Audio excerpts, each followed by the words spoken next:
Hello friends, प्रवेश engineering classes में आपका एक बार फिर से स्वागत है। आज हम मैथ्स 2 के चैप्टर 3 डिफरेंशिएशन यानी कि विकलन के कुछ सम सॉल्व करेंगे। सबसे पहले आप एक चैनल सब्सक्राइब कर दीजिए।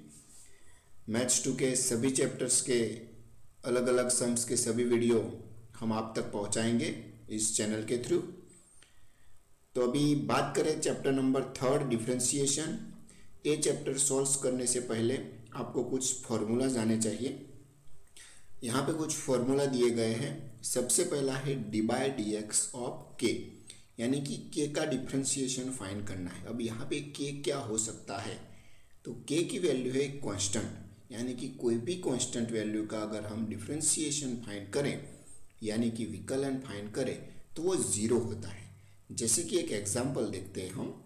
अगर हमारे पास ऐसा एग्जाम्पल है d by d x of 3, तो इसका विकलन क्या होगा, ज़ीरो। अगर हमारे पास कोई टर्म ऐसा है कि d by d x of a, इसका भी क्या होगा, ज़ीरो। एक और ले लेते हैं। अगर हमारे पास है d by d x of 3 for 351, उसका भी क्या हो जाएगा, ज़ीरो। अब बात करें तो कुछ x वाले टर्म की, कि अगर हमारे पास ऐसे D by d x of x की कुछ पावर दी गई है, हमें यहाँ पे दिया गया है हमको x⁴, यानी कि x की पावर है 4। तो इसका इक्वेशन क्या है, जो पावर में है वो आगे आ जाएगा और पावर में से एक कम हो जाएगा। तो यहाँ पे हम 4 को आगे लिख देंगे और x⁻² लिखेंगे 3, यानी कि 4 में से एक माइनस हो गया। एक और example, D by d x of x⁻7, यहाँ पे क्या होगा, अब आप खुद सोल्व कर सकते हैं। यहाँ पे क्या आगे आ जाएगा, 7, और उसमें से कम होके यहाँ पे हो जाएगा 6। अब a⁻x, यहाँ पे दोस्तों क्या था, नीचे x था, पावर में कोई वैल्यू थी। यहाँ पे पावर में x है, नीचे कोई वैल्यू होगी, तो इसका डिफरेंशिएशन हम ऐसे लिखेंगे a⁻x equal to a⁻x into log a base e। इसका एक एग्जांपल देखें तो मान लो कि हमारे पास आता है d by d x of 3⁻x। इसे हम किस तरीके से सॉल्व करेंगे, पावर में x है, यानी कि 3⁻x का 3⁻x into log 3 base e। ऐसा ही अगर है यहाँ पे कि d by d x of 8⁻x, तो इसका क्या होगा, 8⁻x इंटू लॉग 8।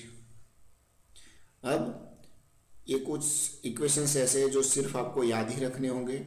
जैसे कि 1/x है d by d x of 1/x, तो वो होगा -1/x²। हाँ, अगर आपको कोई ऐसा इक्वेशन दिया गया हो कि आपको फाइंड करने को बोला है d by d x of 1/x⁶, तो दोस्तों ऐसा कोई इक्वेशन हमारे पास है नहीं, लेकिन हाँ, हम इसी फॉर्मूला को इस तरीके से लिख सकते हैं D by d x of, ये जो x⁻6 नीचे लिखा है, अगर उसको पावर में लिख दे तो हम ऐसे लिख सकते हैं x⁻⁻6। अब हमें पता है ये कौन सा वाला इक्वेशन है, ये वाला x⁻, जो पावर में है वो आगे आ जाएगा और पावर में से कम हो जाएगा। यहाँ पे पावर में क्या है, -6, वो आगे आएगा और उसमें से एक कम हो जाएगा। अगर -6 में से एक कम होगा तो यहाँ पे आंसर आएगा -7। इसको हम इस तरीके से लिख सकते हैं -6/x⁻⁷। एक और एग्जांपल, यहाँ पे एक इक्वेशन दिया गया है √x का इक्वेशन क्या होता है, डिफरेंशिएशन 1/2√x। अगर आपको पूछे e⁻x का डिफरेंशिएशन क्या है, तो वो ऐसे ही रहेगा। उसके बाद आता है log x का भी क्या होता है, 1/x। तो ये 3 इक्वेशंस हैं, वो थोड़े से सेम हैं। ये वाले आपको याद रखने हैं कि 1/x का होता है -1/x², √x का होता है 1/2√x, e⁻x का होगा e⁻x और log x का होगा 1/x। उसके बाद एक कॉमन टर्म्स है जो फिक्स है कि sin x का डिफरेंशिएशन होता है cos x, और उसी तरह कोसेक्स का डिफरेंशिएशन होता है माइनस साइन एक्स। दोनों एक दूसरे के ऑपोजिट है, लेकिन याद रखना है कि कोसेक्स में माइनस साइन एक्स आएगा। इसी तरह दूसरे दो है टेन एक्स और कोटेक्स। टेन एक्स का होता है सेक स्क्वायर एक्स और कोटेक्स का होगा माइनस कोसेक स्क्वायर एक्स। ऐसे ही दो और दिए गए हैं sec x into cosec x. Sec x का होता है sec x into tan x और कोसेक एक्स का होता है minus cosec x into cot x. तो दोस्तों सबसे पहले सम सॉल्व करने से पहले आप ये इक्वेशन एक बार याद रख ले, फिर आपको सभी सम्स आ जाएंगे। और एक चीज आपने मार्क की हो तो एक आसान तरीका है कि जो सी वाले इक्वेशन है यानी कि कॉस, कॉट और कोसेक, ये तीनों के आंसर कैसे आएंगे माइनस। तो एक तो इस तरीके से आप याद रख सकते हो। अब कुछ एग्जाम्पल सॉल्व करते हैं। हमारे पास है यहाँ पे 3-4 एग्जाम्पल दिए गए हैं। मैं आपको सभी एग्जाम्पल एक एक के बाद एक करके सॉल्व करवाता हूँ।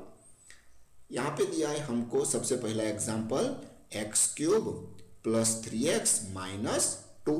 अभी देखो यहाँ पे सभी टर्म्स अलग अलग दिए हैं, यानी कि प्लस और माइनस दिया है बीच में, तो सबका अलग अलग डिफ्रेंसिएशन फाइंड कर लो। ये एक्स रेस टू एन वाला है तो पावर में है वो आगे आ जाएगा और पावर में से कम हो जाएगा। 3x का होगा, अब देखो एक 3 कांस्टेंट है तो उसका 0 कर देते थे हम, लेकिन अगर ये कांस्टेंट वैल्यू कोई भी x वाले टर्म के साथ जुड़ी हुई होगी तो उसका होगा 1, यानी कि कांस्टेंट ऐसा ही रहेगा और x का डिफरेंशिएशन हो जाएगा 1 माइनस, अभी ये कांस्टेंट है और अकेला है तो उसका हो जाएगा 0। तो हमारा आंसर हम ऐसे लिख सकते हैं 3x स्क्वायर प्लस 3। अगर आप इसमें से 3 कॉमन निकालना चाहो तो निकाल सकते हो, तो आपका आंसर होगा x स्क्वायर प्लस 1। दूसरा एग्जांपल यहाँ पे दिया है 3 रेस टू एक्स। आपको पता है a रेस टू एक्स जैसा है। a रेस टू एक्स का क्या होगा दोस्तों, a रेस टू एक्स, यानी कि यहाँ पे a की जगह 3 है तो हम 3 लिखेंगे और यहाँ पे फिर से लिखेंगे log 3 plus x raise to 3, यानी कि x रेस टू n वाला 3 आगे जाएगा, एक कम हो जाएगा और लास्ट में बचेगा 0। अगर इसमें से आप कुछ कॉमन निकालना चाहते हो तो निकाल सकते हो, लेकिन यहाँ पे दोनों टर्म में से कोई चीज़ कॉमन है नहीं, यानी कि यही हमारा फाइनलाइज आंसर है। एक और सम है हमारे पास dy dx of sine x plus log x. यहाँ पे भी दोनों अलग अलग लिए हैं और हमको दोनों का इक्वेशंस फॉर्मूला पता है। साइन एक्स का क्या हो जाएगा cos x plus log x का क्या होगा 1/x। ये हमारा आंसर है। एक और एग्जांपल यहाँ पे दिया है 3 इंटू सेक एक्स। हमने बोला था कि कांस्टेंट वैल्यू अगर किसी x वाले टर्म के साथ आती है तो उसको ऐसे ही रख दो और सेक एक्स का हो जाएगा sec x into 10x plus यहाँ पे फिर से 2 आया, लेकिन वो किस टर्म के साथ है x वाले टर्म के साथ, तो 2 को ऐसे ही रख देंगे। 10x का होगा सेक स्क्वायर एक्स। अभी ये टर्म और ये टर्म, ये दोनों में से आपको कुछ कॉमन दिखता है तो आप उसे निकाल सकते हो। यहाँ पे कॉमन है सेक एक्स, तो ब्रैकेट में बचेगा 310x plus 2 into sec x. यहाँ पे सेक स्क्वायर एक्स था, एक सेक को कॉमन निकाल दे तो हमारे पास एक सेक बचेगा। अब दोस्तों एक फॉर्मूला है हमारे पास, वो फॉर्मूला के सम्स गिनेंगे हम। फॉर्मूला ऐसी है, अगर अभी आपने जो देखा वो क्या था, दोनों टर्म अलग अलग थे, यानी कि एक यहाँ पे मान लो कि u है तो दूसरा प्लस करके दिया था, तो दोनों का हम अलग अलग डिफरेंशिएशन फाइंड कर देते थे। लेकिन अगर हमारे पास ऐसा इक्वेशन आता है कि dy dx of u into v, अगर दोनों मल्टीप्लिकेशन में आते हैं तो क्या करें। ये दोनों को आपको अलग अलग है वो पता होना चाहिए कि ये u प्लस वी है और ये u इंटू वी है, तो पहले वाले को ऐसे ही रखेंगे dy dx ऑफ v। अब एक को ऐसे ही रखा, दूसरे का डिफरेंशिएशन फाइंड किया, तो ऐसा तो कर नहीं सकते हम, तो फिर से क्या करेंगे, जिसका डिफरेंशिएशन किया था उसको ऐसे ही रखेंगे और पास में जिसको ऐसे ही रख दिया था उसका डिफरेंशिएशन। ये फॉर्मूला आपको याद रखनी है। ये मल्टीप्लिकेशन की मेथड है u इंटू वी वाली। चलो एक इसका एग्जाम्पल देखते हैं, यानी कि आपको क्लियर हो जाए। यहाँ पे 2 टर्म है मेरे पास, x square into sine x, एक को मैं बोलता हूँ यू, दूसरे को बोलता हूँ वी। पहले क्या करेंगे, हम एक्स स्क्वायर को ऐसे ही रखने देंगे, d by d x of sine x. अब आपको भी पता है दूसरी बार किसको ऐसे ही रखेंगे, साइन एक्स को, और d by d x of क्या लिख देंगे, एक्स स्क्वायर इक्वल टू। अब दोस्तों यहाँ पे गलती मत करना, जो डी बाई डी एक्स के आगे जो टर्म लिखा है उसको तो ऐसे ही रख देना है। आपको सिर्फ डिफरेंशिएशन फाइंड करना है, तो डी बाई डी एक्स के पीछे वाला जो टर्म है उसी का करना है। और आपको पता है साइन एक्स का क्या होगा, हम यहाँ पे लिख देंगे साइन एक्स का होगा cos x, plus same to same यहाँ पे करेंगे, डी बाई डी एक्स के आगे साइन एक्स था तो उसको ऐसे ही लिख दिया, एक्स स्क्वायर का हो जाएगा 2x। इसको हम अच्छी तरीके से लिख देते हैं, x square into cos x plus 2x into sine x. अगर इसमें से आप कुछ कॉमन निकालना चाहो तो एक x कॉमन निकल सकता है, क्योंकि यहाँ पे भी x है और यहाँ पे भी x है।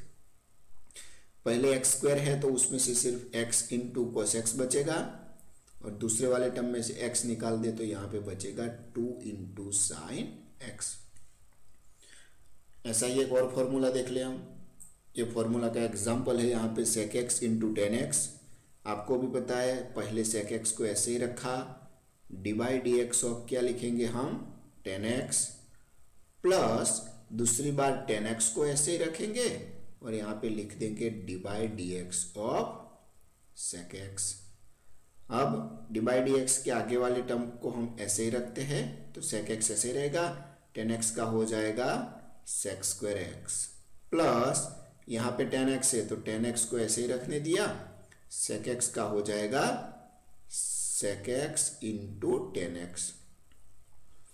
अब ये टर्म को हम ऐसे लिख सकते हैं, यहाँ पे सेक एक्स है और सेक स्क्वायर एक्स है, सब मिला के होता है सेक क्यूब एक्स, प्लस पीछे होगा sec x into tan square x. अगर इन सब में से हम कॉमन निकालें तो हमारे पास क्या बचेगा, यहाँ से कॉमन निकलने वाला एक ही टर्म होगा सेक एक्स, तो यहाँ पे बचेगा sec square x plus tan square x. दोस्तों ये बीच वाला टर्म अगर ना लिखे तो चल सकता है, हम सीधा यही इक्वेशन में से कॉमन निकाल सकते हैं, लेकिन कुछ स्टूडेंट्स कंफ्यूज होता जाते हैं, इसीलिए हमने एक टर्म और लिखा है। तो ये हमारा आंसर सेक एक्स ब्रैकेट में रहेगा sec square x plus tan square x. अब मान लो कि आपके पास मल्टीप्लिकेशन में ऐसे तीन टर्म एक साथ आ गए, तो क्या करेंगे, कुछ नहीं उसमें करते थे, ऐसा ही करना है, सिर्फ वहां पे एक का डिफरेंशिएशन फाइंड करते थे, एक को ऐसे ही रखते थे। यहां पे हम क्या करेंगे, एट अ टाइम दो को ऐसे ही रहने देंगे, तीसरे का डिफरेंशिएशन फाइंड करेंगे। यहां पे मैं ऐसे लिख सकते हैं e raise to x into three raise to x, ये दोनों को मैंने ऐसे ही रखा, d by d x of मैं करूंगा एक्स क्यूब। अब दूसरी बार, पहली बार इसकी बारी हो गई, अब बीच वाले की बारी लेते हैं, तो उसके अलावा के दोनों यानी कि e raise to x into x cube ऐसे ही रहेंगे, d by d x of होगा थ्री रेस टू एक्स। अभी कौन सा वाला बचा, ये ई रेस टू एक्स बचा है, तो उसके अलावा के जो दो है वो हम लिख देते हैं three raise to x into x raise to three और d by d x of e raise to x equal to, आपको पता है डी बाई डी एक्स के आगे के जो भी टर्म है हम ऐसे ही लिख देंगे, यानी कि e raise to x three raise to x, और एक्स क्यूब का क्या होगा 3x स्क्वायर, प्लस यहाँ पे भी दो टर्म को ऐसे ही लिख देंगे, e raise to x into x cube, और यहाँ पे थ्री रेस टू एक्स यानी कि ए रेस टू एक्स वाला फॉर्मूला है, तो इसका होगा three raise to x log three, plus three raise to x ऐसे ही लिख दिया, एक्स रेस टू थ्री ऐसे ही लिख दिया, और ई रेस टू एक्स का हो जाएगा ई रेस टू एक्स। अब जो जो कॉमन निकलते हैं उसको निकाल देना है, कॉमन एक टर्म ये निकलेगा ई रेस टू एक्स, क्योंकि वो सबके पास है, तो हमने कॉमन निकाल लिया ई रेस टू एक्स। फिर कॉमन निकलता है थ्री रेस टू एक्स, यानी कि दूसरा भी कॉमन निकल दिया थ्री रेस टू एक्स। अब एक्स स्क्वायर वाला जो टर्म है वो यहाँ पे स्क्वायर है, यहाँ पे क्यूब है और यहाँ पे भी क्यूब है, ये आप देख सकते हो, ये तीनों की जगह क्यूब है लेकिन एक ही जगह एक्स स्क्वायर है, तो हम मिनिमम एक्स स्क्वायर को कॉमन निकाल देते हैं। तो अब देखते हैं उसके अलावा क्या बचता है। सबसे पहले टर्म में देखें, ई रेस टू एक्स भी कॉमन निकल गया, 3 रेस टू एक्स भी निकल गया, एक्स स्क्वायर निकल गया, सिर्फ बचा 3। यहाँ पे ई रेस टू एक्स चला गया, एक्स क्यूब नहीं एक्स स्क्वायर चला गया, यानी कि एक एक्स बचेगा और इसके साथ log 3 बचेगा, प्लस लास्ट वाले टर्म में से 3 रेस टू एक्स भी चला गया, ई रेस टू एक्स भी, और यहाँ से एक्स स्क्वायर चला गया, तो यहाँ पे बचेगा एक्स। ये है हमारा आंसर। इस तरीके से आप एक क्वेश्चन नंबर 6 खुद सॉल्व कर सकते हो। यहाँ पे आपको मैं एक क्वेश्चन देता हूँ, d by d x x raise to 7 into e raise to x into, यहाँ पे हम एक इक्वेशन लिख देते हैं 3 रेस टू 3। आपको इसे सॉल्व करना है। अगर आपको नहीं आता तो हमारा चैनल सब्सक्राइब कर दीजिए। इसके अगले वीडियो में मैं सारे क्वेश्चंस के सॉल्यूशन आपको दे दूंगा। अभी जो मेथड पढ़ी वो थी u इंटू वी वाली। अब जो मेथड देखने जा रहे हैं वो है u अपॉन v। अगर u अपॉन v आता है तो क्या करें। सबसे पहले तो मैं आपको इसका फॉर्मूला लिखवा देता हूँ, एक बार नोट डाउन कर दीजिए। इसका फॉर्मूला कुछ इस तरह है,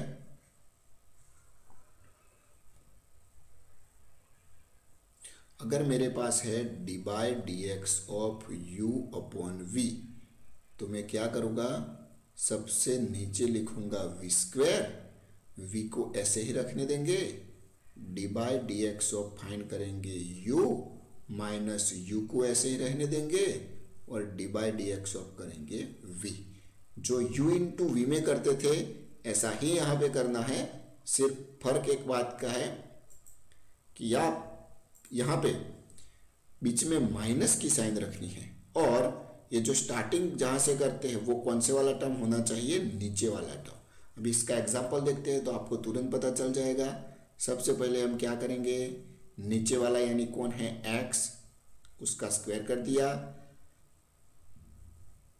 यहाँ पे उसको ऐसे रख देते हैं और लिखते हैं D by d x of, क्या बचा हमारे पास, log x, माइनस अभी log x को ऐसे ही रखेंगे और d by d x of क्या हो जाएगा, x इक्वल टू, चलो नीचे जो टर्म था उसको ऐसे रहने देते हैं, ऊपर x का x और log x का हो जाएगा 1 अपॉन x। यहाँ पे डी बाई डी एक्स के बाद जो भी टर्म है उसका डिफ्रेंशिएशन फाइंड करना है, माइनस log x ऐसे ही रहेगा और x का विकलन हो जाएगा 1।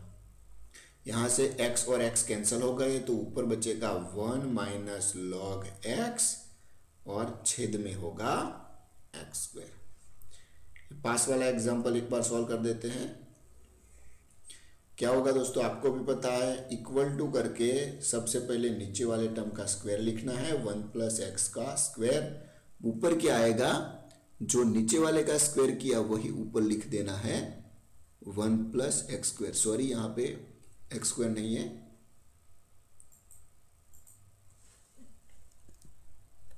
यहाँ पे हम लिखेंगे 1 प्लस एक्स स्क्वायर,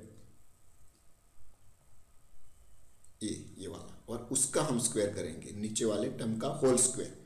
यहाँ पे मैंने लिखा 1 प्लस एक्स स्क्वायर, वो उसको ऐसे रहने दिया और लिखेंगे D by d x of 1 minus x square, minus अब जो टर्म को हमने ऐसे ही रखा है उसको फिर से 1 माइनस एक्स स्क्वायर का डिफ्रेंशिएशन फाइंड किया था तो उसको ऐसे रखेंगे और डी बाई डी एक्स कर देंगे 1 plus x square equal to, सबसे नीचे लिख देंगे हम 1 प्लस एक्स स्क्वायर उसका होल स्क्वायर। जो term d by d x के आगे है उसको ऐसे रहने देते हैं और पीछे वाला जो टर्म है 1 का होगा यहाँ पे 0 और यहाँ पे एक्स स्क्वायर का हो जाएगा 2x माइनस ये ब्रैकेट में यहाँ पे होगा 1 माइनस एक्स स्क्वायर और ये जो 1 है उसका 0 और ये एक्स स्क्वायर का होगा 2x। तो इस टर्म को हम इस तरीके से लिख सकते हैं 1 प्लस एक्स स्क्वायर, यहाँ पे आएगा minus 2x minus 1 minus x square और यहाँ पे हो जाएगा 2x। नीचे वाला टर्म ऐसे ही रहने देंगे 1 प्लस एक्स स्क्वायर का स्क्वायर, इक्वल टू, अगर ये फर्स्ट और लास्ट टर्म में देखें तो हमें 2x कॉमन दिखाई देता है। अगर हम 2x को कॉमन निकाल ले तो यहाँ पे जो माइनस साइन है वो ये दोनों को लागू हो जाएगा। यहाँ पे होगा -1 माइनस एक्स स्क्वायर और यहाँ पे भी होगा -1 प्लस एक्स स्क्वायर। ये जो माइनस है वो एक के साथ भी जाएगा और ये माइनस माइनस हो जाएगा प्लस एक्स स्क्वायर और नीचे हम लिख देंगे 1 प्लस एक्स स्क्वायर का स्क्वायर। अब सिर्फ हमको इसका सिंप्लीफिकेशन ही करना है। अगर इसका सिंप्लीफिकेशन देखें तो ये minus x square plus x square निकल जाएगा, -1 -2 होगा, यानी कि 2x ब्रैकेट में बचेगा -2 और नीचे हम लिखेंगे 1 प्लस एक्स स्क्वायर का स्क्वायर इक्वल टू ऊपर हो जाएगा -4x upon 1 plus x square का होल स्क्वायर। ये हमारा आंसर है। दोस्तों यहाँ पे मैंने कुछ सम्स दिए हैं, क्योंकि ये जो ऊपर सारे सम सॉल्व किए वो मैंने खुद किए हैं, तो ऐसा मत समझ लेना कि आपको आ जाएंगे। ये सम्स एक बार प्रैक्टिस कीजिए, आपको जरूर आएंगे। अगर ये सब का सॉल्यूशन आपको नहीं मिलता है तो चैनल को सब्सक्राइब करके रखना, इसका नोटिफिकेशन अगले वीडियो में आपके पास आ जाएगा, जिस वीडियो में मैं सारे सम आपको सॉल्व करके दिखाऊंगा। Thank you.